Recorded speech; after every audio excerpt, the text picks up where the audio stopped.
एक माँ या बेटी के जिंदगी के घाव की कहानी। नमस्ते दोस्तों, आज हम एक बार फिर आपके बीच लेकर आए हैं एक माँ या बेटी के जिंदगी के घाव, सैड स्टोरी, मासूमियत की कहानी जिनको पढ़कर आप भी सोच में पड़ जाएंगे कि एक लड़की की मासूमियत का लोग इतने सारे फायदे उठाते हैं और इतने सारे घाव देते हैं। अगर स्टोरी आपको अच्छी लगे तो नीचे कमेंट करके जरूर बताएं। तो चलिए शुरू करते हैं आज की कहानी। मेरा नाम निशा है। दोस्तों, मेरी जिंदगी की दर्दनाक कहानी पढ़कर आप भी दुख से भर जाओगे। मेरी इन आँखों ने कई सारे दुख झेले और आज मैं 55 वर्ष की हो चुकी हूँ। क्या आप बता सकते हैं कि एक 8 साल की लड़की कितने दुख देख सकती है? पर फिर भी मैंने झेले हैं और आज मासूमियत नामक जैसे शब्द मेरी जिंदगी से गायब हो चुके हैं। मैं भूल चुकी हूँ कि मैं कभी मासूम थी, परंतु जब मैं सचमुच मासूमियत उम्र में थी तब बहुत से पुरुषों ने बलपूर्वक मेरा शारीरिक शोषण किया और मेरी जिंदगी बर्बाद की। और आज मैं 55 वर्ष, जब मैं 9 साल की थी तब मेरे पड़ोस में रहने वाली गीता नाम की सहेली के 16 साल के 2 भाइयों ने मेरी मासूमियत का फायदा उठाया और ना जाने मेरे साथ दोनों ने मिलकर क्या क्या किया। जब मैं 13 साल की आयु में थी तो मुझे घर पर अकेली पाकर मेरे सगे ताऊजी के 31 वर्ष के बेटे ने मेरा फायदा उठाया और मुझे अपनी हवस का शिकार बनाया। छोटी आयु में ही मुझे लगभग बर्बाद ही कर दिया था। आपको पता है, स्कूल से घर वापस आते समय मेरे सीने और नितंबों पर हाथ मारने वाले लड़के भी मैंने आंखों में आंसू भरकर झेले हैं। मुझे आदमी के नाम से ही नफरत हो गई थी। उसके बाद मैंने जिंदगी भर शादी न करने की कसम खा ली थी, मगर कुदरत को कुछ और ही मंजूर था। 90 के दशक में लड़कियों से पूछा ही कब जाता था कि तुम विवाह करोगी या नहीं।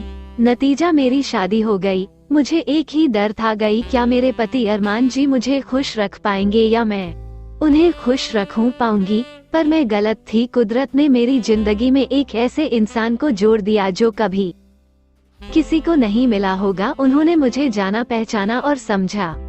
मुझे शादी के बाद जैसे मैंने सारे पुरुषों की जातियों का बदला पति से लेने की ठान ली थी, मगर पति ऐसे मिली जैसा पहले कभी इस दुनिया का कोई आदमी नहीं मिला था। उन्होंने मेरे गुस्से को जाना, समझा और मुझे इतना सम्मान और प्यार दिया कि अब मैंने पिछले सभी कुकर्मियों को भुला देने पर मजबूर होना पड़ा और मैं सब कुछ भूल गई। आपको पता है, अभी कुछ ही दिनों पहले ही हमने शादी की 29वीं वर्षगांठ मनाई है। इस वर्षगांठ में मेरे पति अरमान जी ने मुझे बहुत कुछ दे दिया। मैंने उनसे पूछा, क्या आपको इन सालों में कभी मुझसे विवाह करने का अफसोस हुआ कि मुझे ऐसी स्त्री के साथ शादी नहीं करनी चाहिए थी? और अरमान जी का जवाब मेरे माथे पर एक प्यारे से चुंबन के साथ आया और कहा, नहीं, मुझे कोई अफसोस नहीं है। और अफसोस किस बात का? मैं तो हमेशा चाहता हूँ कि मुझे अगले जन्म में भी तुम ही मिलो। मैं बहुत खुश थी कि अरमान जी मुझे इतना प्यार करते थे। इस दूसरी एक बात ये थी कि हमारी एक बेटी भी है। मुझे अपनी बेटी की बहुत चिंता है, इसलिए अपनी भोली उम्र में हुई इन हरकतों के कारण मैं अपनी बेटी का एक्स्ट्रा ख्याल रखती हूँ। मैंने उन्हें कभी भी किसी रिश्तेदार पर भरोसा करके अकेले नहीं छोड़ा। जो मेरे साथ हुआ वो अपनी बेटी के साथ नहीं होने देना चाहती। कुछ दिन पहले मैं अपने मायके आई थी।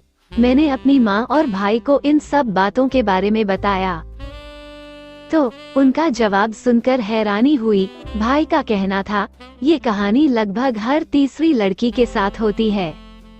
यह लड़की की जिम्मेदारी है कि वह खुद को संभाल कर रखे और अपनी मर्यादाओं को भी समझे।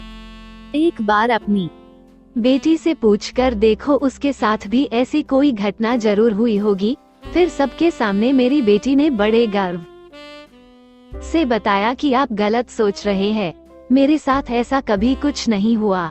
मेरी बेटी के मुंह से यह सुनकर मुझे बहुत खुशी हुई कि वहाँ सलामत है और इसका श्रेय उसकी माँ यानी मुझे जाता है कि मैंने उसे इतना संभाल कर रखा।